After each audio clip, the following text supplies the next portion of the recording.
Hello student, welcome to my YouTube channel. आज की इस वीडियो में आप लोगों को संख्या पद्धति यानी नंबर सिस्टम के बारे में बताऊंगा कि नंबर सिस्टम कितने प्रकार के होते हैं। तो चलिए आज का वीडियो स्टार्ट करते हैं। तो यहाँ पर देखिए, पहला है प्राकृतिक संख्याएं, जिसको हम इंग्लिश में बोलते हैं नेचुरल नंबर। मतलब नेचुरल नंबर क्या होता है, यहाँ पर देखिए है नेचुरल नंबर, गिनती की सभी संख्याएं प्राकृतिक संख्याएं कहलाती है। मतलब ये हुआ कि गिनती की सभी संख्याएं 1 2 3 4 5 6 7 8 9 10 अनंत तक जो भी गिनती की संख्याएं आती हैं उन्हें प्राकृतिक संख्याएं कहते हैं। जैसे यहाँ पर देखिए 1 2 3 4 अनंत तक जितना गिनती हमारे सामने आता है उसको हम प्राकृतिक संख्याएं कहते हैं। ठीक है, अब नेक्स्ट देखिए यहाँ पर है पूर्ण संख्याएं, जिसको हम इंग्लिश में बोलते हैं होल नंबर। पूर्ण संख्याएं, इसका मतलब ये हुआ कि जो हमारा प्राकृतिक संख्या था उसी में हम जीरो जोड़ देंगे तो वही हमारा पूर्ण संख्या हो जाएगा। तो यहाँ पर देखिए प्राकृतिक संख्याओं के समूह में अगर जीरो को भी शामिल कर लें तो ऐसी संख्याओं को हम पूर्ण संख्याएं कहते हैं। ठीक, अब यहाँ पर देखिए यहाँ से लेकर यहाँ तक तो हमारा प्राकृतिक संख्या ही था, अब इसी के आगे हम जीरो लगा दे रहे हैं तो ये हमारा पूर्ण संख्या हो जा रहा है। ठीक है, आई होप कि आप लोगों को अच्छे से समझ में आ रहा होगा। अब नेक्स्ट देखिए क्या है पूर्णांक संख्याएं, जिसको हम बोलते हैं इंटीजर नंबर्स। पूर्णांक संख्याएं वे होती हैं कि जो हमारा प्राकृतिक संख्या थी और पूर्ण संख्याएं थी, वो जिसको हम धनात्मक रूप में हम लिख लें और ऋणात्मक रूप में लिख लें वही हमारी पूर्ण संख्याएं कहलाती हैं। तो यहाँ पर देखिए सभी पूर्ण संख्याएं, मतलब धन वाली संख्या भी, प्लस वाली संख्या भी और माइनस वाली संख्या भी, वही हमारी पूर्णांक संख्याएं कहलाती हैं। ठीक है, तो यहाँ पर देखिए जैसे जो प्लस वाला मान होगा यानी जो प्लस वाला होगा उसको हम धनात्मक पूर्णांक कहेंगे यानी पॉजिटिव इंटीजर। ठीक, जो माइनस वाला होगा उसको ऋणात्मक पूर्णांक यानी निगेटिव नंबर। अब यहीं पर आप लोग पूछेंगे कि सर इसमें तो जीरो भी था, तो जीरो को हम लोग उदासीन बोलते हैं, जिसको इंग्लिश में बोलते हैं नेचुरल इंटीजर। ठीक है, तो अब देखिए नेक्स्ट आगे है हमारा सम संख्याएं। सम संख्याएं हम किसे कहते हैं, जिसको हम इंग्लिश में बोलते हैं इवन नंबर। अब यहाँ पर देखिए सम संख्याएं, जिस भी संख्या का इकाई अंक का मतलब ये हुआ कि दाहिने तरफ से, मतलब राइट हैंड से पहला अंक 0 2 4 6 8 में से कोई भी एक संख्या लिखा मिल जाए उसे हम सम संख्या कहते हैं। अब यहाँ पर देखिए एग्जाम्पल है 248। अब इसमें देखिए इकाई का अंक क्या है, अब यहाँ पर देखिए दाहिने साइड से 8 है तो 8 इसमें आ रहा है ना, तो ये हमारा सम संख्या होगा। ठीक है, अब यहाँ पर देखिए 3354 है, 4 हमारा इकाई का अंक आ रहा है तो 4 इसमें शामिल है तो ये हमारा सम संख्या होगा। नेक्स्ट देखिए अब इसमें जीरो है, जीरो यहाँ पर भी है तो ये हमारा सम संख्या हो जाएगी। अब नेक्स्ट देखिए विषम संख्या, जिसको हम इंग्लिश में बोलते हैं ऑड नंबर। तो इसको हम बोलते हैं ऐसी कोई भी संख्या जिसके इकाई में 0 2 4 6 8 लिखा न मिले। मतलब ये कि ये जो संख्या है जिसका इकाई अंक में ये न लिखा मिले, ऐसी सभी संख्या विषम संख्या कहलाती है। जैसे यहाँ पर देखिए 763 है तो इकाई का अंक 3 है ना, तो इसमें 3 नहीं मिल रहा है तो ये विषम संख्या हो जाएगी। ठीक है, अब यहाँ पर देखिए नेक्स्ट 921, यहाँ पर देखिए इकाई का अंक 1 है, 1 इसमें नहीं मिल रहा है तो ये हमारा विषम संख्या हो जाएगा। अब देखिए विषम संख्या हो गया। नेक्स्ट है हमारा भाज्य संख्याएं। भाज्य संख्याएं किसको बोलते हैं, जिसको हम इंग्लिश में बोलते हैं कंपोजिट नंबर्स। इसको हम बोलते हैं वे संख्याएं जो अपने और एक के अलावा किसी और भी संख्या से पूरा पूरा कट जाए, उसको हम भाज्य संख्याएं कहते हैं।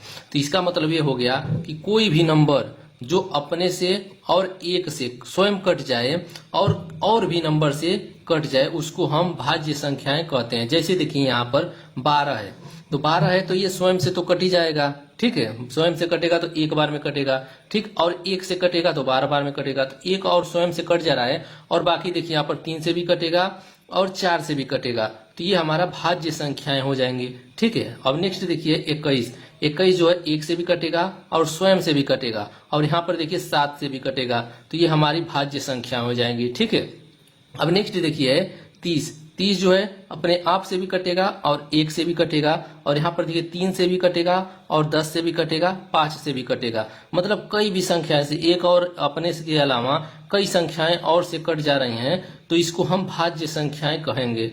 ठीक है, अब नेक्स्ट देखिए हमारा अभाज्य संख्या, जिसको हम इंग्लिश में बोलते हैं प्राइम नंबर्स, ठीक है, अभाज्य संख्या जिसे हम बोलते हैं प्राइम नंबर। इसका देखिए, ऐसी संख्या जो अपने और एक के अलावा किसी से न कटे उसे अभाज्य संख्या कहते हैं।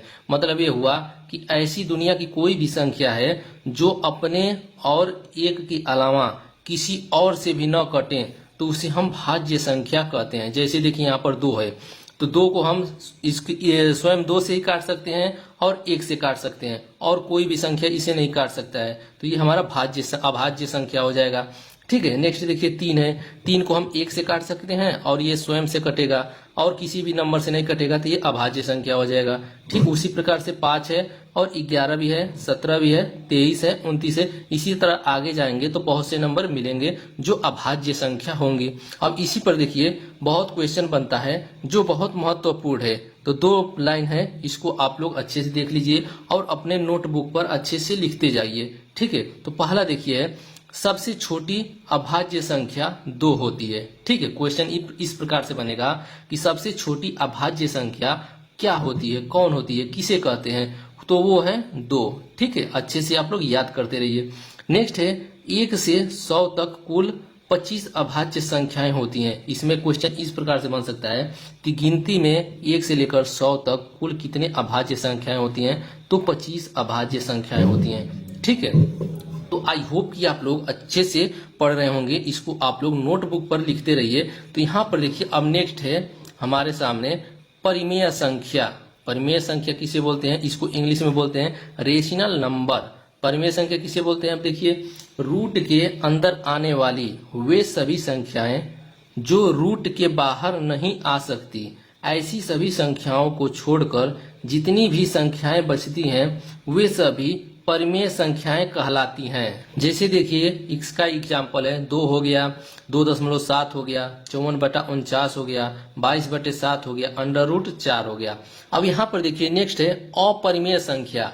अपरिमेय संख्या किसे बोलते हैं, जिसको हम इंग्लिश में बोलते हैं इरेशनल नंबर। देखिए इसको, रूट के अंदर आने वाली वे सभी संख्याएं जो रूट के बाहर नहीं आ सकती। यहाँ पर देखिए ध्यान से समझिए, रूट के अंदर आने वाली वे सभी संख्याएं जो रूट के बाहर नहीं आ सकती उसे हम अपरिमेय संख्या कहते हैं। ठीक है, ऐसी संख्या यदि उसमें कुछ जुड़ जाए या घट जाए या गुणा हो जाए या भाग हो जाए तो उस सामान्य संख्या को भी अपरिमेय संख्या बना देती है। ठीक है, अब यहाँ पर देखिए 2 है, अंडर रूट में 2 है, तो ये 2 हमारा जो है अंडर रूट के बाहर नहीं आ सकता है, तो ये हमारा अपरिमेय संख्या हो जाएगा। यहाँ पर देखिए 5 है, अंडर रूट 5 है, तो ये हमारा अंडर रूट के बाहर नहीं आ सकता है, तो ये हमारा अपरिमेय संख्या हो जाएगा। अब यहीं पर देखिए हम लोग यहाँ पर पढ़े हैं कि अंडर रूट वाले संख्या के साथ कुछ भी जुड़ जाए या घट जाए तो वो असामान्य संख्या को भी अपरिमेय संख्या बना देती है। तो यहाँ पर देखिए √3 में 2 जुड़ गया है, √3 में 2 जुड़ गया है, तो इसको भी ये अपरिमेय संख्या बना दिया है। ठीक है, जैसे देखिए यहाँ पर 4 में √5 से भाग हो गया है, तो ये भी अपरिमेय संख्या हो गया है। अब यहाँ पर देखिए महत्वपूर्ण टॉपिक है पाई। पाई एक अपरिमेय संख्या है। ठीक है, ये भी क्वेश्चन बनता है कि पाई अपरिमेय संख्या है कि परिमेय संख्या है, तो पाई अपरिमेय संख्या, इसको आप लोग ध्यान से याद करिएगा और लिख लीजिएगा।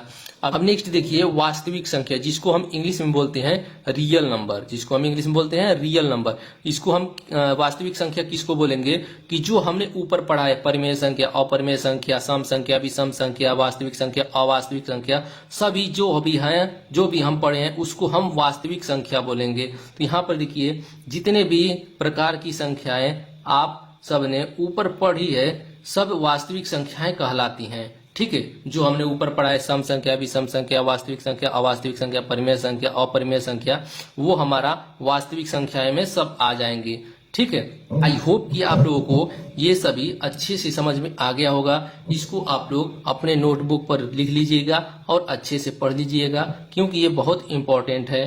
तो जो मैंने आज आप लोगों को बताया है वीडियो में, इससे रिलेटेड अगले वीडियो में हम अधिक से अधिक क्वेश्चन लाने की कोशिश करूंगा, तो अगला वीडियो आप लोग जरूर देखिएगा।